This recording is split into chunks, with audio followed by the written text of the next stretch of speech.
सुमुखं सुहृदं सुलभं सुखदं स्वनुजं च सुखाय ममोघशरम् अपहाय रघुद्वहमन्यमहं न कथञ्चन कञ्चन जातु भजे।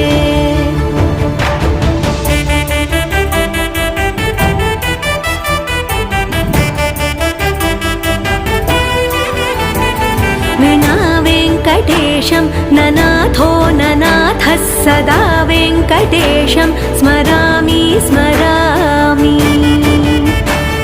हरे वेङ्कटेश प्रसीद प्रसीद प्रियं वेङ्कटेश प्रयच्छ प्रयच्छ। विना वेङ्कटेशं ननाथो ननाथः सदा वेङ्कटेशं स्मरामि